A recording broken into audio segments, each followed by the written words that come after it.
Hello boss, দেখতে দেখতে আরও একটা বছর তোমাদের সাথে কাটিয়ে পড়লাম। 2026 সাল আসতে আর মাত্র 2 দিন বাকি। আর 2026 সাল আসবে মানেই সেখানে নতুন বছরের সাথে সাথে বেশ কিছু নতুন নতুন স্মার্টফোন লঞ্চ করবে। আজকে একটা প্রপার লিস্ট তোমাদের সাথে শেয়ার করব।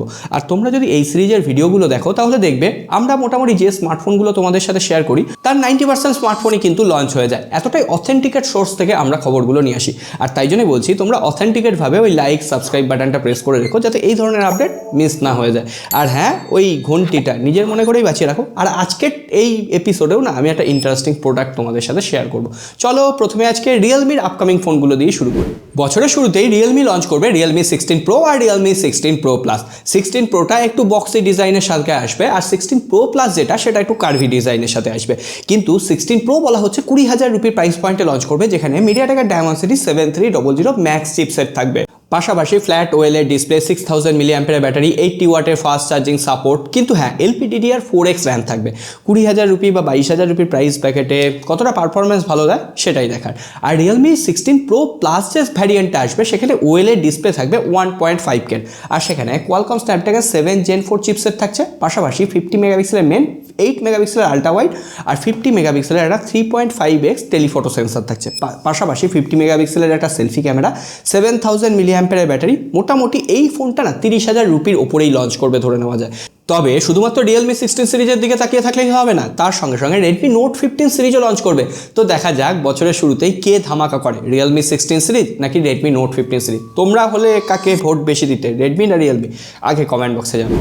তবে জানুয়ারি মাসের সব থেকে এক্সাইটিং যে ডিভাইসটা সেটা লঞ্চ করবে ওয়ানপ্লাস টার্বো বলে একটা নতুন সিরিজ লঞ্চ করবে। 15 টার্বো হতে পারে, 15T টার্বো হতে পারে, যেখানে কোয়ালকম স্ন্যাপড্রাগন 8 Gen 4 চিপসেট থাকবে। মোটামুটি স্মার্টফোনটার দাম বলা হচ্ছে 30 থেকে 35,000 রুপির মধ্যে হবে। আর সেখানে 165 হার্জের একটা ওয়েলের ডিসপ্লে থাকছে। পাশাপাশি এখানে 9000 মিলিঅ্যাম্পিয়ারের ব্যাটারি। বুঝতে পারছো, মানে ওয়ানপ্লাস ঠিক করে রেখেছে যে মার্কেটে আর কাউকে টিকতে দেবে না। ওয়ানপ্লাস 15 লঞ্চ করলো, 15 আর এবার ওয়ানপ্লাস টার্বো, ওই 15 টার্বো ধরে রাখতে পারো। বাদবাকি স্পেসিফিকেশন তোমাদের সামনে দিয়ে দিলাম। ফাস্ট চার্জিংয়ের সাপোর্ট রয়েছে। পাশাপাশি এখানে ট্রিপল রেয়ার ক্যামেরা, 15+8 মেগাপিক্সেল আর 32 মেগাপিক্সেলের সেলফি ক্যামেরা। তো দেখা যাক, যদি 35,000-এ আসে না একদম কামাল হয়ে যাবে বস। যাই হোক, এরপরে ওপো তাদের ওপো রেনো 15 সিরিজে তিনটে স্মার্টফোন লঞ্চ করবে, সেই খবরগুলো আসছি। তার আগে এই এক্সাইটিং প্রোডাক্টটা একবার তোমরা দেখে নাও। আর তোমরা যারা স্কিপ করতে চাইবে তাদের জন্য এখানে টাইম স্ট্যাম্প আছে, স্কিপও করে দিতে পারো। দেখো বস, এই স্মার্টফোনের পাশাপাশি আরেকটা জিনিসে কিন্তু আমার প্রচুর ইন্টারেস্ট, সেটা হচ্ছে নতুন নতুন বাইক টেস্ট করা। আর এটা নিয়ে অলরেডি আমরা একটা চ্যানেল খুলেছি, বং রাইডার, তোমরা চাইলে সার্চ করতে পারো। আর আমি স্নান করি বা না করি, এই বাইকগুলোকে পরিষ্কার ঝকঝকের তকতকে রাখার দায়িত্ব কিন্তু আমার। আর এই বাইকগুলোকে পরিষ্কার রাখার জন্য রিসেন্টলি আমি একটা গেজেট ইউজ করছি, Agaro supreme high pressure washer. আর এটা এতটাই প্রয়োজনীয় একটা গেজেট যে তোমরা না দেখলে বিশ্বাসই করবে না, আর তাই জন্যই তো এই প্রোডাক্টটা দেখানো। যাই হোক, প্রোডাক্টের বক্সে সমস্ত কিছু রয়েছে, যেমন এখানে inlet pipe, outlet pipe, spray gun, extension rod, connector, inlet filter, foam বোতল, এমনকি ট্যাপ কানেক্টার আর বাকেট ফিল্টার। প্রত্যেকটা জিনিসকে কীভাবে ইনস্টল করতে হয় সেটা বোঝানোর জন্য একটা ইউজার ম্যানুয়াল রয়েছে। তোমরা ইউজার ম্যানুয়াল দেখলে সম্পূর্ণ বুঝে যাবে। তাও আমি একটু ছোট্ট করে বলে দিই, এই যে মেন ইউনিটটা রয়েছে, একদিকে ইনলেট পাইপ যাবে, সেটা 3 মিটারের আশেপাশে লম্বা, আর একদিক থেকে আউটলেট পাইপ বেরোবে, সেটা 8 মিটারের লম্বা। সুতরাং বাইক বা কার দূরে থাকুক, এমনকি ঘুরিয়ে ঘুরিয়ে ওয়াশ করতেও কোনো রকম অসুবিধা হচ্ছে না। তার পাশাপাশি ডাইরেক্টলি এটাকে ট্যাপ কানেক্টারের সাথে ইউজ করে তোমরা কলেও অ্যাটাচ করতে পারবে, না হলে তোমরা বাকেট ফিল্টার অ্যাড করে বালতিতে জল রেখেও গাড়ি ধোয়ার কাজে এটা ব্যবহার করতে পারো। আর এক বালতি জল একটা বাইক ধোয়ার জন্য একদম যথেষ্ট। 1800 ওয়াটের হাই প্রেশার ওয়াশার রয়েছে, ফলে তোমার গাড়িতে যত ডার্ট পার্টিকেলই থাকুক না কেন, কাদা টাদা সমস্ত কিছু ধুয়ে মুছে সাফ হয়ে যাচ্ছে, একদম চকচকে হয়ে যাচ্ছে। তার পাশাপাশি এটা 6.5 litre per minute water throw করতে পারে, সুতরাং জলের স্পিড বুঝতেই পারছো। আর এখানে বিভিন্ন ধরনের নজেল দেওয়া রয়েছে, এক্সটেনশন রড দেওয়া রয়েছে, তোমরা তোমাদের প্রয়োজন মতো এটাকে ইউজ করতে পারো। এমনকি নজেলের উপর একটা নব দেওয়া রয়েছে, নবটা ঘুরিয়ে ওয়াটার প্রেশারও মেনটেন করতে পারো। তবে সবকিছুর পর সব থেকে নেসেসারি যে জিনিসটা, এখানে একটা ফোম বোতল রয়েছে, তোমরা যে কোনো শ্যাম্পু এর বোতলে দিয়ে ইউজ করতে পারো, আর ফলে তোমার গাড়ি বাইক এগুলো পুরো ফোম ওয়াশ হয়ে যাবে। আর তার থেকেও বড় কথা, শুধু এটা বাইক বা গাড়ি ধোয়ার কাজে নয়, তোমরা বিভিন্ন ফ্লোর পরিষ্কার করার কাজে বা যে কোনো কিছু পরিষ্কার করার কাজে এই হাই ওয়াটার প্রেশারটাকে ইউজ করে একবার দেখতে পারো। এটা হচ্ছে Agaro supreme high pressure washer. অবশ্যই একবার প্রোডাক্টটা ডেসক্রিপশন বক্সের লিঙ্ক থেকে চেক আউট আউট করতে পারো, খুবই কাজের প্রোডাক্ট। তাহলে আবার টপিকে ফিরে আসি। রেনো 15 সিরিজের এবার তিনটে স্মার্টফোন লঞ্চ হচ্ছে, রেনো 15 প্রো, রেনো 15 আর রেনো 15 মিনি।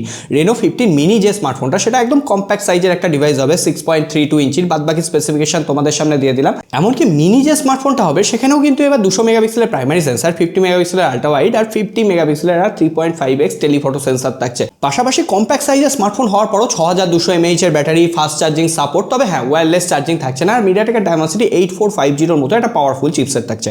ওপো রেনো 15এও কিন্তু সেম চিপসেট থাকছে, তবে এর যে ফোনের সাইজটা সেটা কিন্তু 6.78 ইঞ্চির হচ্ছে, ওএলইডি ডিসপ্লে 1.5K, বাদবাকি ক্যামেরা সেটআপ একই রকম থাকছে।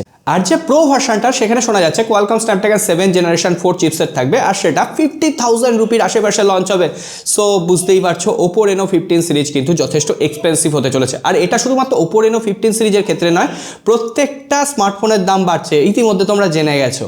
তাহলে এবার একটু স্যামসাংয়ের খবরে আসি। এতদিন পর্যন্ত শোনা যাচ্ছিল স্যামসাংয়ের S26 সিরিজ নাকি জানুয়ারিতে লঞ্চ করবে, কিন্তু সেটার কোনো পাত্তা নেই। এমনকি স্যামসাং A37, A57 এই স্মার্টফোনগুলোও জানুয়ারিতে লঞ্চ করছে না। তার জায়গায় স্যামসাংয়ের একটা বাজেট স্মার্টফোন আসছে, স্যামসাং গ্যালাক্সি M07 হতে পারে বা A07, যেখানে মিডিয়াটেকের ডায়মেনসিটি 6300 চিপসেট থাকবে, 5G ফোন হবে, মোটামুটি 15 থেকে 17,000 রুপির আশেপাশে লঞ্চ করবে। আর ডিজাইনও কেমন হবে অতটা জানা যায়। এরপর রেডমি নোট 15 সিরিজ 6 জানুয়ারি ইন্ডিয়ান মার্কেটে লঞ্চ করতে চলেছে। নোট 15, নোট 15 প্রো আর Redmi note 15 pro plus. Note 15 এখানে কোয়ালকম স্ন্যাপড্রাগন 6 Gen 3 চিপসেট থাকছে, AMOLED display, IP68 rating, 5500 mAh এর ব্যাটারি, 108 মেগাপিক্সেলের ক্যামেরা, মোটামুটি 20,000 রুপির আশেপাশে স্মার্টফোনটা লঞ্চ করবে। আর রেডমি নোট 15 প্রো এখানে 1.5K অ্যামোলেড ডিসপ্লে থাকছে, Qualcomm Snapdragon 7S Gen 4 chipset থাকছে, আর এখানে 50 মেগাপিক্সেলের প্রাইমারি সেন্সার আর 50 মেগাপিক্সেলের টেলিফটো সেন্সার থাকবে, 7000 মিলিঅ্যাম্পিয়ার ব্যাটারি, 90 ওয়াটের ফাস্ট চার্জার। মোটামুটি ধরে রাখা যায় 28,000 রুপির প্রাইস প্যাকেটে লঞ্চ হচ্ছে। আর প্রো প্লাস সেখানে কোয়ালকম স্ন্যাপড্রাগন 7 Gen 4 চিপসেট থাকবে শোনা যাচ্ছে। আর রেডমি নোট 15 আর রেডমি নোট 15 প্রো এই দুটো স্পেসিফিকেশন হুবহু এক রেখে পোকো M8 আর পোকো M8 প্রো এই দুটো স্মার্টফোন ইন্ডিয়ান মার্কেটে লঞ্চ করছে। তবে হ্যাঁ, রেডমির থেকে পোকোর ডিভাইসের দাম কিন্তু বেশ কিছুটা কম হবে। এরপরে মোটোরোলার তরফ থেকে মোটোরোলা 870 লঞ্চ হয়েছে। 870 ফিউশন বলে একটা স্মার্টফোন লঞ্চ হবে, যেটা 25,000 রুপির প্রাইস প্যাকেটে লঞ্চ হবে। আর সেখানেও শোনা যাচ্ছে নাকি টেলিফটো সেন্সার থাকবে। সো দেখা যাক, এখনো পর্যন্ত ফুল স্পেসিফিকেশন সামনে আসেনি, জানুয়ারি মাসের শেষের দিকে লঞ্চ করবে। আর সব থেকে বড় যে লঞ্চ ইভেন্টটা হবে সেটা হচ্ছে ভিভোর লঞ্চ ইভেন্ট। ভিভো নাকি V70 সিরিজ সঙ্গে সঙ্গে V70 এলিট নামে একটা স্মার্টফোন লঞ্চ করবে। V70 প্রো আসবে না। আর X200 সিরিজের আন্ডারে X200T বলে একটা স্মার্টফোন লঞ্চ হবে। স্পেসিফিকেশনগুলো তোমাদের সামনে দিয়ে দিলাম, চাইনিজ মার্কেটে অলরেডি লঞ্চ হয়ে গেছে। ভিভো X200T এটা মোটামুটি 50,000 রুপিতে লঞ্চ হবে। V70 এটা মোটামুটি 35,000 বা 40,000 রুপিতে লঞ্চ হবে। আর V70 এলিট এটা মোটামুটি 45,000 রুপির আশেপাশে লঞ্চ হবে। সো এই হচ্ছে ওভারঅল একটা আপকামিং স্মার্টফোনের লিস্ট। তোমরা এই স্মার্টফোনগুলোর মধ্যে কোনটার জন্য ওয়েট করছো বলো তো? মোটামুটি আমার তো লাগছে 2026 সালে এই স্মার্টফোনগুলোকে রেকমেন্ড করা যাবে না, বরং 2025 সালে যে স্মার্টফোনগুলো পুরনো লঞ্চ হয়েছিল সেগুলোই রেকমেন্ড করতে হবে। সেগুলোই বেশি পরিমাণে ভ্যালু ফর মানি প্রোভাইড করবে, কারণ 2026 সালে যে কটা স্মার্টফোন লঞ্চ করবে না প্রত্যেকটাই ওভার প্রাইসড লাগবে। সো এ ব্যাপারে তোমাদের মতামত অবশ্যই কমেন্ট বক্সে লিখে জানিও। সকলে ভালো থেকো, সুস্থ থেকো, দেখা হবে আগামী।